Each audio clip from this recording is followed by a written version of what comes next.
Hello everyone, the 316 here with another Mcfarlane Toys DC Multiverse Collector's Edition review. Got the most recent wave here, 30 to 32. We have Captain Cold, Power Girl, and Guy Gardner.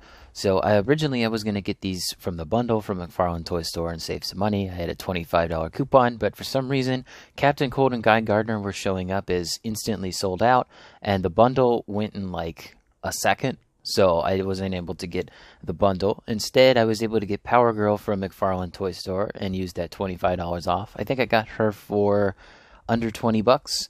And then Captain Cold and Guy Gardner I got from Big Bad Toy Store. They do charge a flat rate shipping fee. They did ship both of these in the same box, so I only paid $4 for shipping on them. So overall, I saved a decent amount of money on these three figures, but let's go ahead and take a look at them in the packaging here. Starting off with Captain Cold here. Yeah, he takes up enough of the box, and you got the card in the stand back there. If you're looking for the figure in store, there's the barcode. I'm only going to show the back, which is the echo of the card. You can also see, I think that's Mirror Master and Heat Wave back there. A couple other Flash villains I hope we get in the wave, I guess, line. Next up here we got Power Girl. Glad we finally got another female character in the line. It does suck that they keep making them collector's edition figures or build-a-figures. I can't remember the last time they sold a female figure as a standard release. It's been a while. Hopefully they do that at some point. But she also comes with the Super Cat, which I forget the name of. It escapes me at the moment. If you're looking for Power Girl, there's the barcode for you. And the back has the artwork of the card. And then lastly, we have Guy Gardner here. This is the one I'm most interested in. Well, he doesn't come with any Green Lantern effects besides his power battery. He does come with 2 alternate hairstyles and 3 alternate faces. Interesting to see how this figure is in person. I think it's also a brand new mold, but it's hard to tell when he's still in the box. If you're looking for Guy Gardner, there he is, his barcode, and the image on the back. But anyway, let's go ahead and get these 3 open. Out of the package, you get to take a look at their accessories. I'm going to start off with Captain Cold. So Captain Cold, we got his card, we got Power Girl's card, and we got Guy Gardner's card. Guy Gardner? But if we flip the cards around, you can read the little read-ups there. Leonard Snart, Karen Starr, Guy Gardner. Oh, there we go. Anyway, into the binder it goes. I really need to reorganize that binder. It's I just keep putting cards in there without any rhyme or reason. Of course, they all come with the stand. You can see that. Like I said, I'm going to start with Captain Cold here. Hands-wise, he has some new hands. He's got some open, grabby hands. Not too bad. And then he's got some fist hands. He's got fisty hands. I do like the texture on all of these. And he's got 2 holding hands, which we'll take a look at in a second. He also has his cold gun up here. Just beware that the holding hands that the figure comes with, because of how thick this handle is, it's either going to permanently warp the hand or it's going to warp the blaster. You can already kind of see a little divot in the blaster there. But, textured nicely. Looks good. I like the color scheme. It's even got a... I wish it had a peg hole, but to be fair, I don't know too many accessories that could actually fit in there. Maybe someone could make a mod where they use the movie Mr. Freeze, Freeze Ray. He also has some alternate face sculpts, but we'll take a look at that when I'm looking closer at the figure. Power Girl here, she comes with some alternate hands out of the box. She's got those ones that are like, open and kind of like jazz hands, I guess. She also has 2 trigger finger holding hands, which I don't believe these are gloved. I believe all of these are reused from the collector's Wonder Woman figure. Pretty sure. And she also has 2 fisted hands here. Pretty typical stuff. And she also comes with Streaky. I actually looked his name up. Streaky. He's got the streaks on the side of his body. The eye placement on this side is off. It's very obvious. It does not look good. But what does look good is the cape here. You can see he's got the little Superman logo at the base there, and he's got the the House of L logo, not the Superman logo, but you know what I mean. And, the cape's similar to Crypto's, although I feel like this material is a bit, thicker is not the right word, but, I guess harder, because it doesn't move as well. It's the same material, but I think it's just because it's so small. And this is actually a 2-part mold. There's a line in the back of the body there. Kind of weird. But, yeah, we got Streaky there. Pretty cool. Added to our, animal lineup in this line. And then Guy Gardner here, he comes with quite a few accessories. He comes with some trigger finger holding hands for both hands, but the right one has the Green Lantern ring on it. It's kind of hard to make out the Green Lantern ring, but I definitely see it to my eye. It's just kind of painted a little weird. And then he's got 2 fisted hands, one for the right and left. The right one has the Green Lantern ring, like so. And then he's got a pointing hand, which is the one that has the Green Lantern ring on it. I do like that. This is probably my favorite hand just because you see more of the ring on the finger. I do like that. And he's got a gesturing, or rather a slapping hand, like he's going to slap someone. And lastly, he does come with his lantern battery. This is, I think, the smallest one they've done. It's not very big, but, I guess he's got a... With how big his jacket is, they had to compensate, right? But now it's time to look at the face sculpts. Like I said, going to start with Captain Cold here.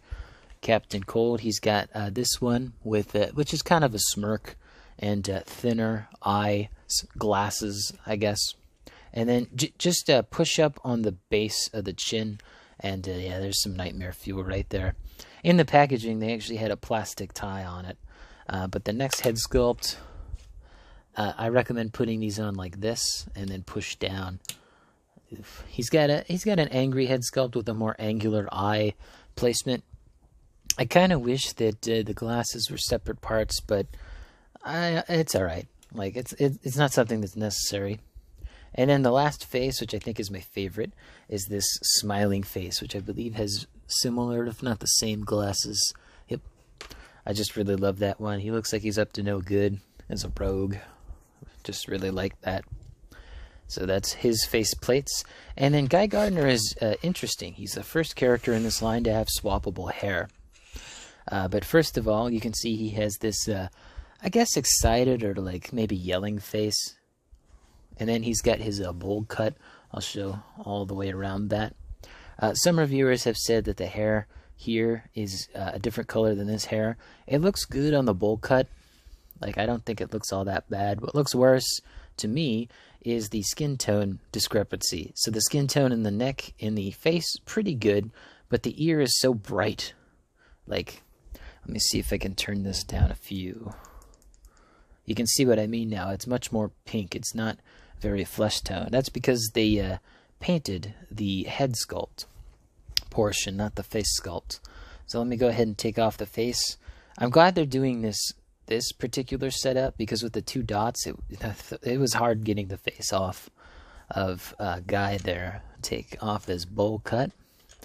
And then next up we have a kind of like, I guess, annoyed expression. And it's a fitting expression because it doesn't fit. Seriously, I can't get this to stay on his face. Or is it the other one, the neutral? Pretty sure it's the neutral. Oh, and then put that hair sculpt on. This is his more, I guess, modern look. And while I do like it, I think this one definitely does suffer from the different colored hair. This looks good. This one doesn't look as good.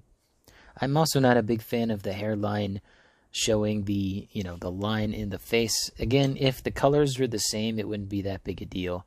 And then his neutral face, which I like that look for Guy. I think this is what I'm going to stick with, but, you could have that or you can have that. Personally, I like the more modern haircut, even if it does show that, the seam line. So that's all of the face plates and hair swap, I guess. But let's start figure-wise with Captain Cold. Now, Captain Cold, beyond, I think, 2 or 3 new parts, is complete reuse. Obviously, he has new hands, but he is reuse of the Page Puncher's Captain Cold figure, which I don't mind because it works well for Captain Cold. So the way I noticed this is, here's Page Puncher's Captain Cold. You see he has like a pouch here on his chest. Well, if you look underneath his little flap here, you can see that mold is still present, and so is that little star in the middle of his chest. So it is complete reuse. I also did attempt a head swap between these two, but this head is so tiny. Like, let me just hold up a faceplate to it so you can see what I mean. Like, seriously, his head is so tiny. It's not showing up too well on camera, but like his head is above the top of this. And when I put this head over here, it just looks so out of place and so big. So putting on his little like tuft of fur really benefited the figure, I feel. So while I already did show the articulation on this particular figure, I really just wanted to show a small comparison. So really the only new part here is the belts, and he has a holster, but it's non-functional. Why? Like why? Like, this could have been functional, but nope, it's just a solid piece of plastic. And if you take a look at the his freeze gun, I guess, you know, it could kind of fit, but not really. Like, it's just annoying. Like, it reminds me of when Marvel Legends gave Deadpool 2's figure holstered guns, but he couldn't take out the guns unless you wanted to clip the guns out. It's just, honestly, I think this is worse because, you know, you can't actually fit anything in there unless you want to bore out a hole, and I don't plan on doing that. There is some dry brushed paint on the thighs, the crotch piece front, and the front of the midsection. There is no other dry brushing on this figure, as far as I can tell. The back is completely blank, as you can see. And if you want a better look at the color, well, I still can't find my wall display, so I'm just going to get out at my Pokemon binder here so you can see some better color differences, if that's, you know, giving you trouble, if you're colorblind or whatnot. So, one last thing I want to do, since I have the Page Puncher's Captain Cold here. You can actually, because it's the same figure, swap this Cold Ray onto his hand. And, yeah, I'm a fan of that. I think that looks really good. This maybe look a little too alien for you, and that's fine, but I like this look a little bit better. And if you were curious, you can do the same thing with the Cold Gun on the Page Puncher's figure. Trying to twist it. Honestly, I kind of like this swap a lot. Like, I think this works better for both figures because, you know, this is metallic blue, this is metallic pink. I like this a lot. You know, maybe you prefer a more classic look and would go with this Cold Gun, but I think for me, I'm going to have him with the black arm Cold Gun. Just really cool there. And if you wanted to do that swap, if you got both figures, there you go. But for the rest of the view, I'm just going to keep him in the back like that. Next up, let's go with Power Girl. This is one that a lot of people were waiting for. They were wondering if they do the boob window. Obviously they did. And most of this is new sculpt. Really the only things that have been reused is the entirety of the arm minus the forearm, and the legs minus the boots and the like cuff piece. Boot cuff? Boot cuff. We'll call it the boot cuff. As far as I know, everything else here is brand new sculpt. There's something about this figure that I just don't like. Let's start off with the head sculpt. I like the head sculpt, but I feel like it's lacking any like life to it. Let me turn the brightness down. There we go. So the white isn't as bright. I just feel like she's kind of dead inside, just a little bit. Like there's just like, I wish she had like a small smirk or something going on, just to make her look a little bit more lively. You know, if you take another look at the card here, obviously this is artwork and not a 3D print, but like she's got a slight smile and it adds something. Here she's just dead inside, eyes wide open. But yeah, other than that, I really do like this figure. I think they did a great job here. I'm glad that they reused the Wonder Woman arms. I think Superwoman also reused those arms, but like more of this, you know, less sculpt specific stuff, more of this. Like she does have her shoulder pauldron here, and you could probably remove it, but you'd have to like take her head off and then fiddle with it around the cape. But if you do notice there, she does have a cutout for the cape there, and if you wanted to, you can have the cape all the way back here, or you can have it more to the side, which I do kind of like that look a little bit more. Personally, I'm going to keep it here for the rest of the review, but do with it what you will. You've already seen the articulation in the arms, but I'm going to go ahead and show the articulation in the rest of the figure. That does remind me, I took this figure out of the package and I was just messing around with her, and yeah, I actually get a defective joint here.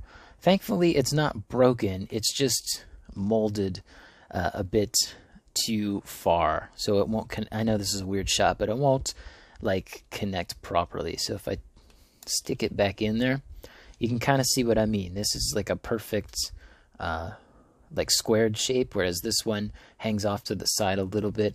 Maybe a hairdryer would fix that, but I'm not too confident on that since it's a harder plastic piece rather than a softer plastic one. Luckily, this figure can stand on her own 2 feet. I know sometimes these figures, because of how small their feet are, they can't really do that.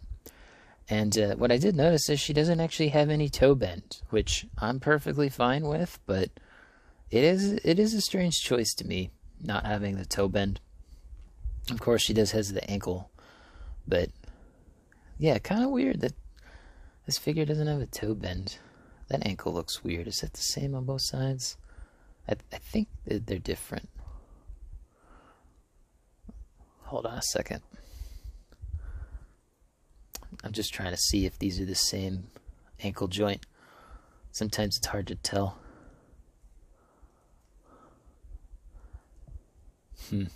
I don't know. It's hard to tell. If I can, this is tough. Get back there, will you? Come on. That's better. She also has these like buckles on her boot cuffs.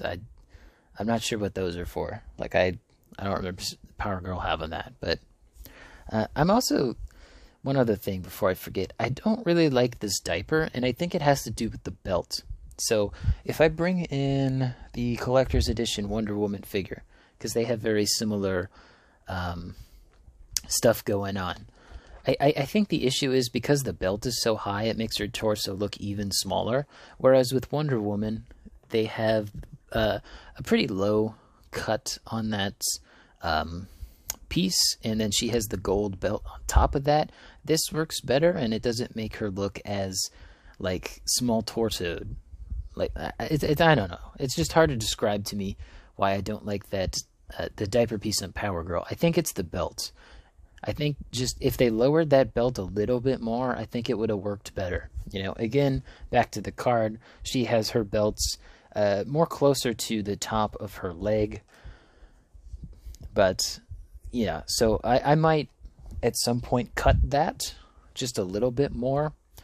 But, if you go to the back of the figure here and you start bending it, this piece can kind of get crushed in there. So I think cutting it might not be the best choice, but you can. It goes right back as long as you're careful with it.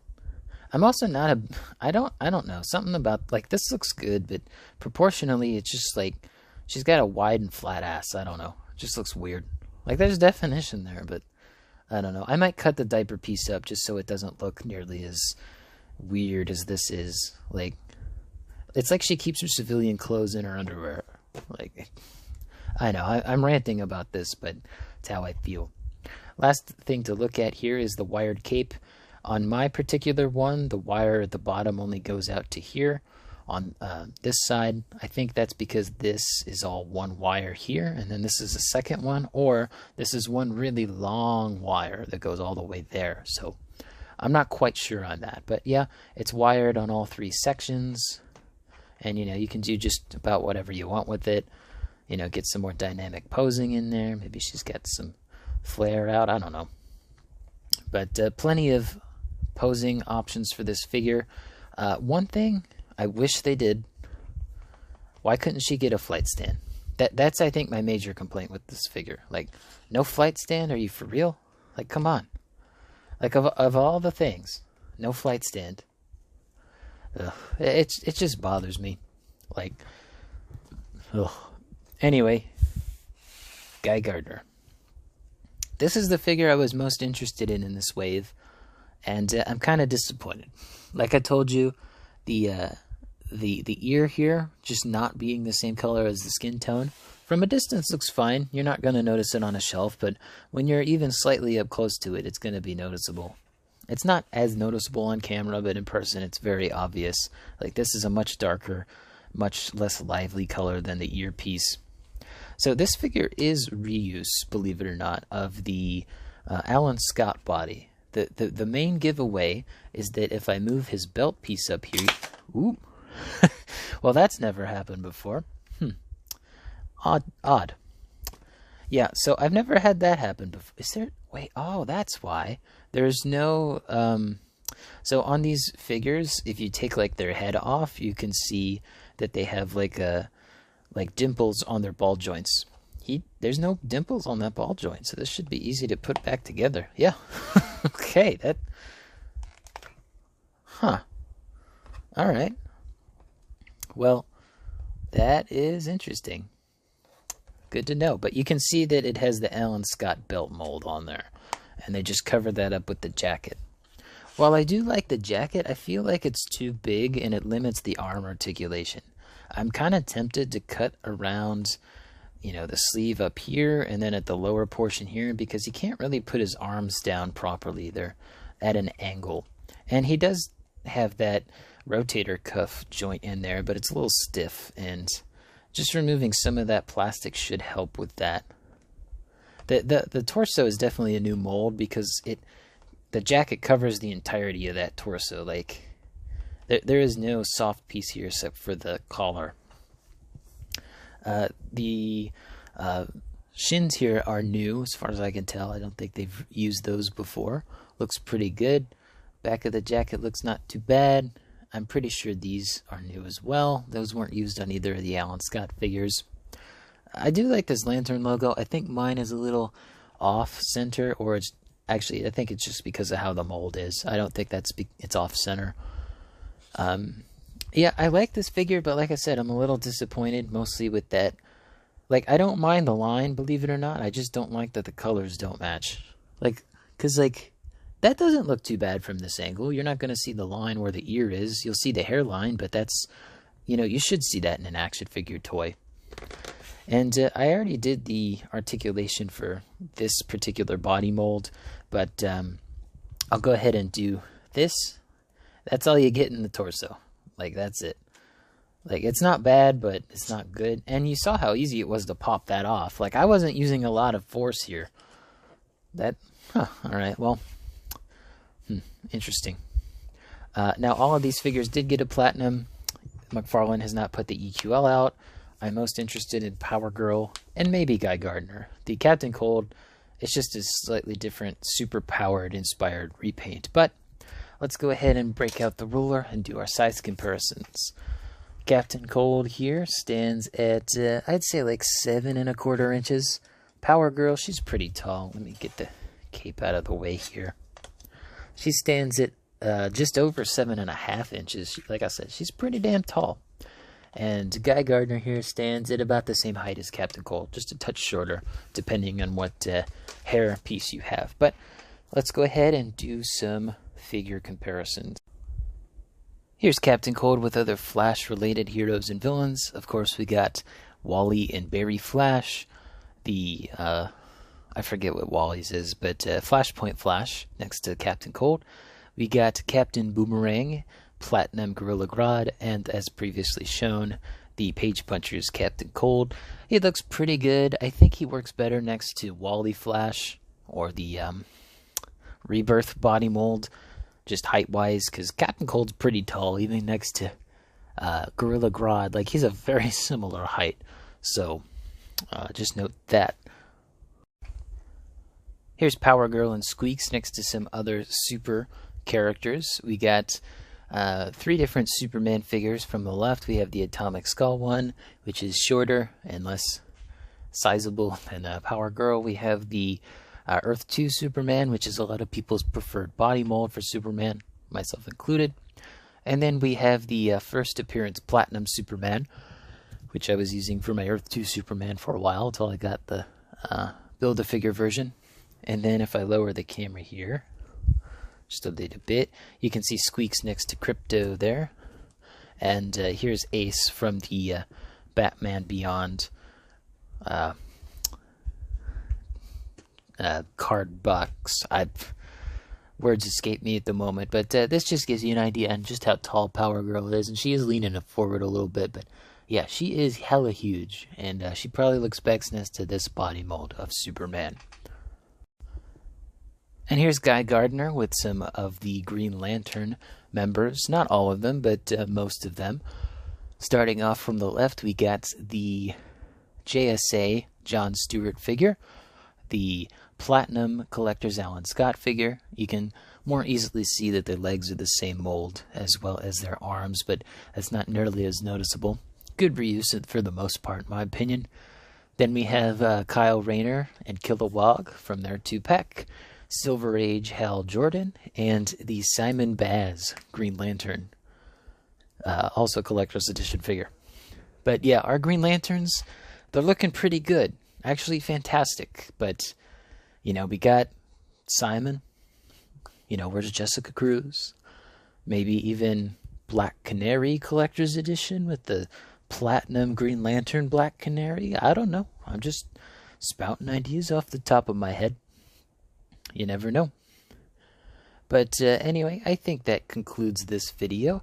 I do my normal size comparisons and stuff, but this video is getting on to be quite long. But I hope you guys enjoyed this video. Let me know in the comments down below of this wave which one of these 3 is your favorite. For me, I think it's Power Girl, even despite her issues. Captain Cold's cool, but he's cool. And Kyle is just kind of a disappointment for me. He looks good, but only from a distance. So leave a like on the video, subscribe, and hit the bell. It all helps out the channel. And as always, peace.